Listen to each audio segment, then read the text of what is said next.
The Bitcoin Group, the American original. For over the last 10 years, the sharpest Satoshis, the best Bitcoins, the hardest cryptocurrency talk. I'm Thomas Hunt from the World Crypto Network. The price of Bitcoin is down 0.36% in the last 24 hours, with a last of 77,632, a high of 78,621, and a low of 77,383. That's $1 for 1,288 Satoshis. Issue 1. Analyst predicts Bitcoin doubling amid Federal Reserve's balance sheet expansion. Arthur Hayes predicts bullish Bitcoin target amid Fed's balance sheet expansion. BitMEX co-founder Arthur Hayes believes the Federal Reserve is expanding its balance sheet even as inflation's concerns linger. The price of Bitcoin could double and perhaps reach as high as $170,000 a coin. Issue 2, Finding Satoshi makes the case for Hal Finney and Len Sassaman as Bitcoin co-creators. The new documentary asserts that Bitcoin creator Satoshi Nakamoto was actually two people, the late Hal Finney and the late Len Sassaman. We've talked about both of these candidates before. Len Sassaman publicly spoke out against Bitcoin and yet was eulogized in the blockchain by his friends with an ASCII drawing of Mr. Sassaman. Mr. Sassaman took his own life at a time when Bitcoin was not successful. He did not see it as a big success. I don't know if he was that happy with it. As you recall, Satoshi left Bitcoin unhappily when Gavin was going to speak with the CIA. I don't know if he thought it was a success or not. It was not a private currency. It couldn't do the things he wanted. Hal Finney famously passed away from ALS. I don't know if he saw Bitcoin to be a large success either. It was a smaller success. And there's assertions that Hal Finney said almost that he was on a team that made Satoshi. If you would ask him about it, if you'd ask him directly, are you Satoshi? He would say no. But if you'd ask him, are you on a team that made Satoshi? He would dance around it. I haven't been able to see the documentary yet. I did purchase it from the website with the code Natalie. Got me like 25% off. It was $15 for a so-called rental. It's very strange. They're playing it direct from the website. They're not doing it through iTunes or any of the normal distribution platforms like the HBO movie, which asserted that Peter Todd was Satoshi, or the New York Times article that asserted that Adam Back was Satoshi. So there's at least 4 Satoshis, according to that article and these 2 documentaries. I hope to watch the documentary. I was also, be careful if you're trying to watch it with a VPN or, God forbid, trying to share it to the screen of your other computer. They locked me out of their movie almost instantly for trying to do that. So I think they sent me another link. I'm going to check it out. But most people seem to think this documentary is pretty solid. Sassaman, I think having both Satoshis be dead gives you a really good reason why they haven't come back, why they haven't moved their coins. With so many of the other Satoshis, such as Adam Back Satoshi or Peter Todd Satoshi, even Nick Scabo Satoshi, they shouldn't be at conferences where I could meet them, right?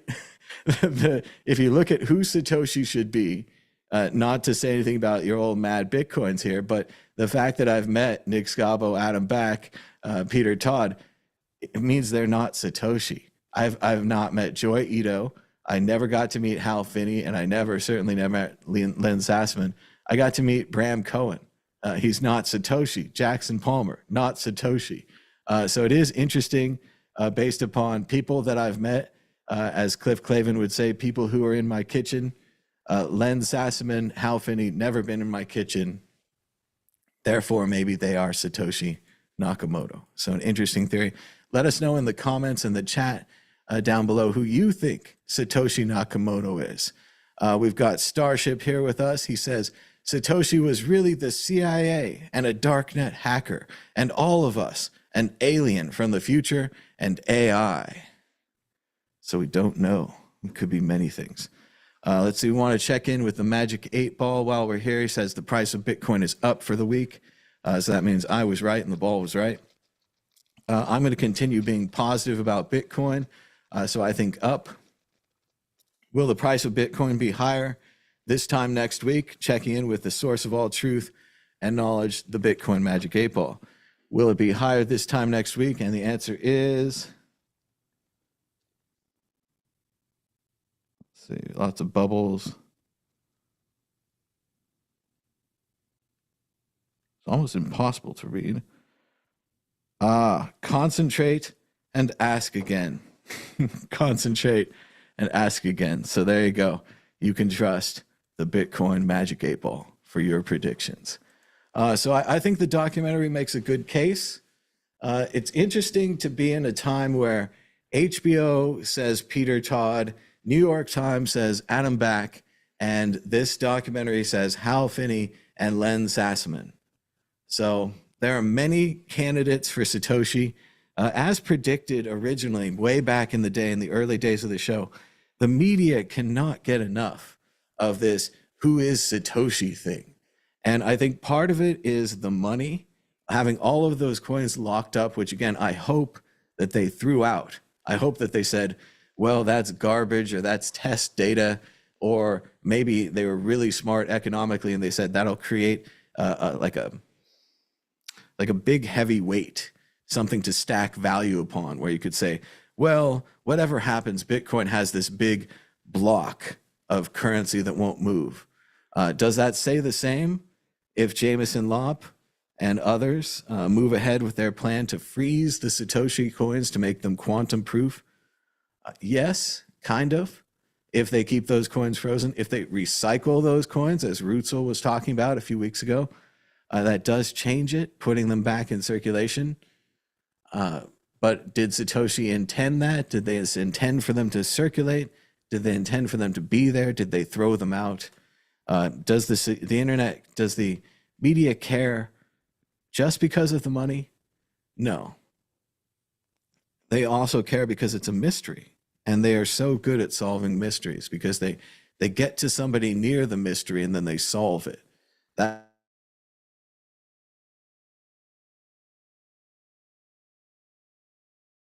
And he said, hey, that sounds like, oh, my sound stopped working. That's always good. But that they say that, that sound, let's see if we can go back to the right sound. They thought that it sounded like someone they knew. They thought it sounded like someone they knew. And that's why they went and investigated them. So now we've lost the sound, which happens once per show. There's something wrong, like it says the speaker's on the same thing, not the sound. They say in the chat, Satoshi's coins will get taken by Google when they get a quantum computer, and even Treasury bigger than MicroStrategy. Oh.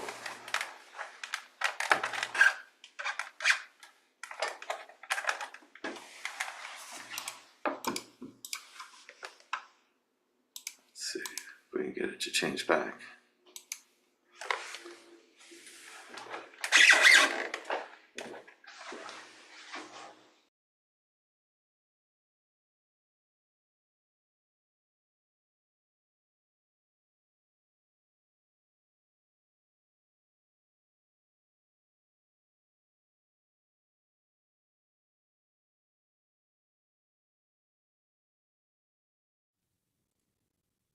All right, I think we're back on the main microphone here. Anyway, we were talking about Satoshi and how they usually catch and figure out these people. The media always figure it out through someone that knows the person. So it's really amazing that no one knows Satoshi. Famously, the FBI figured out the Unabomber case when the Unabomber's brother read his manifesto in the New York Times and said, hey, that sounds like my crazy brother. And not to, doubt the FBI or any of the other systems and so on and so forth. But yes, it's this this coordination, this uniqueness that makes it go together. Anyway, moving on. I don't know who Satoshi is. What do you guys think in the chat? I like it when it's Hal Finney because he's such a good guy. I don't know about Len Sassaman. I know he's publicly knocked Bitcoin and attacked it, but again, that's maybe something a smart Satoshi would do, telling people that it's no good and so on and so forth. But could be anybody at this point. The media is still interested because of the money and also the mystery. They hate it that there's an unsolved mystery that they can't solve, and they're going to keep putting out these movies, these exposés. But this seems like a pretty hard-hitting one. I think we're getting down to the top 4 or 5 people. If you put Nick Scavo in there, put Adam Back, Peter Todd, now Sassaman, and Hal Finney. And for all we know, they developed it, and then they started asking for help from these other people. What a great movie it would be, whether we know the true story or not. Check out World Crypto Network at worldcryptonetwork.com. We've got 4,890 videos and a lot of shorts. And you can check them out at worldcryptonetwork.com or on the YouTube or anywhere like that. It says in the chat, Starship says, Satoshi is really Spider-Man. He's got great power and he's got great responsibility. Issue 3, top U.S. Pacific commander calls Bitcoin a valuable computer science tool for national power and security. I'm not sure what the admiral means by this, but he says that Bitcoin is a valuable computer science tool as power projection. So I guess this is good. I think we're happy. The military now respects Bitcoin. According to other articles released this week, they said the military is running a Bitcoin node. I'm not surprised. I'm not shocked. But it says here, Bitcoin is a reality, Papero told the committee. It's a peer-to-peer zero trust transfer of value. Anything that supports all instruments of national power for the United States of America is to the good. He added that IndoPACOM's research into Bitcoin centers on its underlying computer science architecture, the fusion of cryptography, blockchain, and proof-of-work protocols, and that those protocols impose more costs than just securing networks, extending to offensive and defensive cyber operations. Bitcoin shows incredible potential as a computer science tool. It's a valuable computer science tool as a power projection. So very military way of saying it. I'm not sure if you guys can tell me in the chat what that means, a power projection. But it is interesting. Remember, Bitcoin solves the Byzantine generals problem, which is basically a problem of command. If you have many generals out in the field and you all need to attack at the same time, one of the generals could betray you for his own reasons, right? You don't know for sure that they're all going to attack. You can't have interlocking systems of command that you can trust. But because of Bitcoin, you can have this network where you can all see everybody's going, we're all going at the same time, we all attack, we all benefit together, no one betrays, and if they do betray, we cut them out of the network, right? They don't get the reward. It's great to see this support from the U.S. military, whether you support them or not. They're a large and smart organization with a lot of people working for them, and suddenly they like Bitcoin. Moving on to issue 4, scammers target stranded ships in Strait of Hormuz with fake Bitcoin transit fees. Fraudsters are targeting global shipping firms with fake Strait of Hormuz transit fees, demanding payment in Bitcoin and Tether as vessels remain stranded amid Gulf tensions. They say that one ship, happening to be the ship that was fired upon, is believed to have actually sent money to these scammers. So if you say, why do people try to scam? Why do they send you all those messages? If they get one ship to send the money, they get tons of Bitcoin. And what bad luck for this one ship. Can you imagine being the one ship that's both fired upon and you sent Bitcoin to a scammer? I don't know how you're going to explain that to anyone. But this is, again, a story that just shows the range and strength and power of Bitcoin. Iran was considering accepting Bitcoin for their fees through the Strait. Now the scammers are building on that news, ripping off the actual ships in the Strait, Bitcoin inserting itself, whether you like it, into every single news story everywhere. The war in Iran, the transit through the Strait, the president himself, of course, involved in cryptocurrency every week, it seems. And now we have the scammers inserting themselves as well. Let's see. Starship in the chat says that the Bitcoin is a power projection. He was on Twitter, and that's going up the chain of command, but not the real chain of command, which is the blockchain. Oh. And he says the scammers will let your ship through. If you pay us 2 Bitcoin, you can get 1 ship for 2.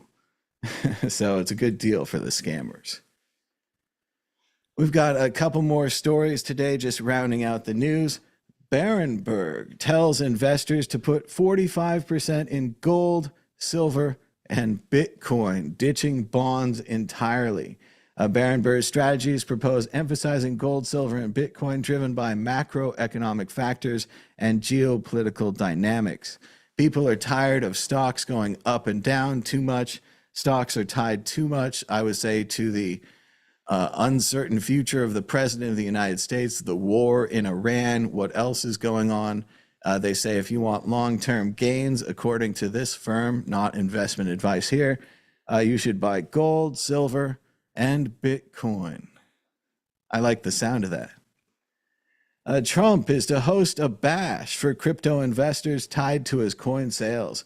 Top buyers are promised access at Mar-a-Lago events as Democrats and watchdogs warn of pay-to-play risks. And it's funny because the president's coin is very similar to an NFT. Certainly, it's more of a dollar NFT, if you will. You have to say own $1,000 of Trump coin or $10 million of Trump coin for you to be an important collector. But if you are an important collector of Trump coin, according to this article and other things posted on the internet, you get to go to dinner with the president. You get to go to the president's club, Mar-a-Lago. It's amazing to see this happen so fast. I know they've already had a dinner. We've already talked about insider perks and things that the Bored Ape Yacht Club has done, or crypto punk parties, other things like this that I think other NFTs have pulled off. But to see the president's meme coin, NFT coin, kind of a cryptocurrency coin, pulling off such a large event with so many incredible perks and prizes, given that people used to actually care about campaign finance reform, and there used to be some kind of attempt to control this sector, really shows the power of cryptocurrency to burst through these existing walls. The same thing with Iran. The reason that we were talking about them accepting Bitcoin, and I guess unfortunately for them, Tether, for access through the Strait, is that the theory was, online said, that Iran believed that Bitcoin could not be confiscated. So if the ship sent it to them in the United States, or the shipping company could not get it back. And that burst through the walls of sanctions. In the same way, the president having his own meme coin burst through the walls of campaign finance reform. There's nothing left at all. It's really kind of amazing. I thought at our best and at our hopes, I supposed, we thought that maybe an artist would do this, like a musician, and you could go to the musician's private club, or you could have dinner with the musician or a thought leader or somebody that wrote a book that you liked, something like that. But to see it go to the president, and so controversially, to take this technology and say, well, let's test it to the highest level, this NFT meme coin reward technology, and say that the thing that you could get if you have the golden ticket of X number of Trump coin or World Liberty or meme coin or NFT or the right Bored Ape, you could go to dinner with the president. So it's pretty cool, I guess. We've come a long way, baby, right? Started at the bottom, and now we're here. We have one more story. Bitcoin Q Day draws nearer as quantum researcher breaks simplified key. Project 11 awarded 1 Bitcoin to an Italian researcher after a public quantum computer breaks a 15-bit elliptic curve key, the largest public demonstration of its kind to date. So we promised not to talk about quantum Bitcoin troubles until it was here, until it was getting closer. We hoped that this would be years. Other advisors and so people in the field also hoped it would be years. Google put out the warning. Now we have an actual breach. Although, again, Bitcoin, like we said, Jameson Lopp and others have proposed solutions to fix this. And it doesn't just break Bitcoin cryptography, it would break all cryptography. It's just Bitcoin is the best one because it's worth money. So they're getting closer and closer. I'm not sure what to say about technically. I think that 15-bit is not the same, and it's about how fast they can break it, if they can break it before the block is sent. As a novice or whatever, I said we could speed up the block time. That still might be a possibility, but there are the actual solutions to change to a better form of encryption that couldn't be broken by this quantum computer. It's funny that both of these new technologies, AI and quantum computers, you can't really get excited about. With the quantum computer, it breaks so many existing systems. And with the AI, it also breaks so many existing systems that you can enjoy it, and it's coming. And it's like new technology. Like, we could make a smaller iPod. We could make an even smaller iPod. We could make a bigger iPhone. We could make an even bigger iPhone. It's not quite the same with the quantum and the AI, but it does seem like it's coming, and we are keeping an eye on it here. And they're saying, according over at Bitcoin Magazine, that the Bitcoin quantum problem is really a governance crisis in disguise, and that the problem is not just a technical one. We need to upgrade to a better or a different form of encryption so that the quantum computer can't crack our keys before we can spend our money. But it could be a problem because, according to this article, and it is true, Bitcoin protocol changes move slowly like a state legislator. I'm not sure how to fix that. I think that's, again, kind of a feature of Bitcoin, that it moves slowly. I hope that we will come to the solution before we run out of time. I don't think it's a panic thing. I don't think it's a fear and greed thing you should be selling now because of quantum encryption. But I do think it's a thing to keep an eye on, and a thing, again, to kind of vote for your state legislator for. If you agree with Jameson's idea, if you agree with other people's ideas, we should upgrade the keys, and then we should do something about the Satoshi and other old coins that haven't moved. That's probably the way forward. If you have a different or better solution, now's the time to propose it. Not to say that we're just taking all comers, but there's other experts out there. I'm sure they're going to propose their Bitcoin quantum solution ideas, and they'll be weighed by the group and the things, and we'll see what happens. I don't think, again, that if we streamline Bitcoin governance, if we had a Bitcoin dictator, if we had a Bitcoin, programmer, we could say, oh, you're the boss, make the decision. I don't know if it would make it better. I think it would make it more risky. I think there's some advantage to this legislator idea, but we'll see how it goes. Let us know in the chat what you think. Should Bitcoin have a dictator? Should it have a God programmer who says, this is the way it goes? Or will this legislator idea work? That's about it for this episode. I just wanted to play a classic Mad Bitcoins for you. This is from June 22nd, 2013. It got 1,005 views. It's called Mad Bitcoin Speech to the Third Bitcoin Army. It's from the movie Patton. Looks like the sound is not working, so that's pretty par for the course these days. Let's see. One more try. Share sound to the screen. Share sound back to this computer. And one more time.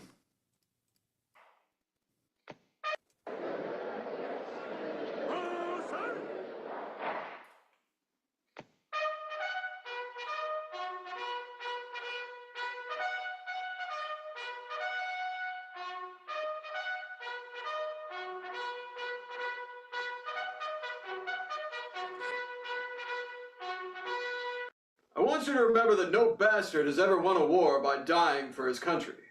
He won it by making the other poor dumb bastard die for his country. Men, all this stuff you've heard about Bitcoin not wanting to fight, wanting to stay out of the war, is a lot of horse dung. Bitcoiners traditionally love to fight. All real Bitcoiners love the sting of battle.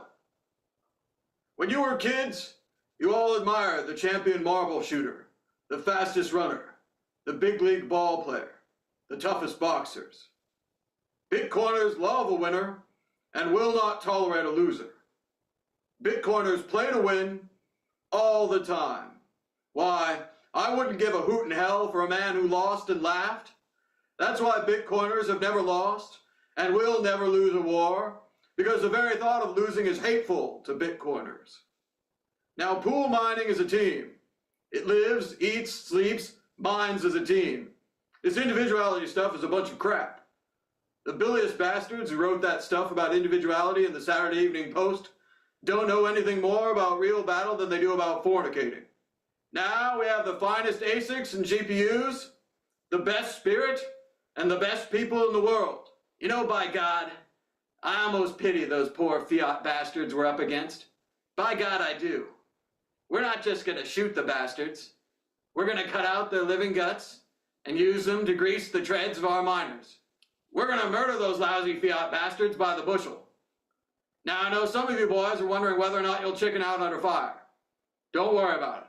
I can assure you that you will do your duty. The credit card fees are the enemy. Wade into them. Spill their blood. Shoot them in the belly.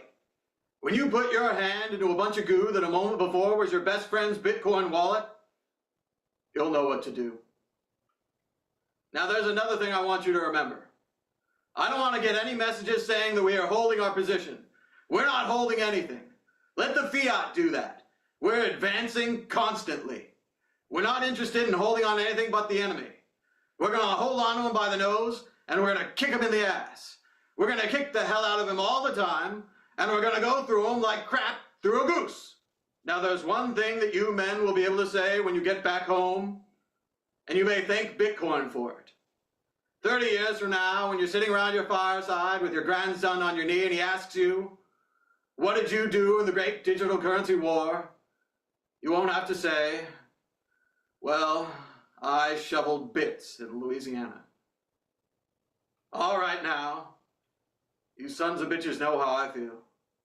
I'll be proud to lead you wonderful Bitcoins into battle anytime, anywhere. That's all.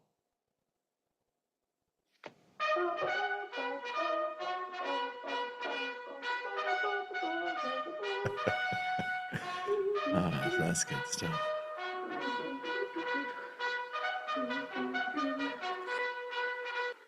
I almost feel sorry for those poor fiat bastards. So there you go. Classic mad Bitcoin speech to the Third Army. Thanks for everybody for joining us in the chat. They say, Starship says, no hodl. Well, maybe not hodling the price because the price is always going up. We're grabbing those poor fiat bastards and we're taking value from them.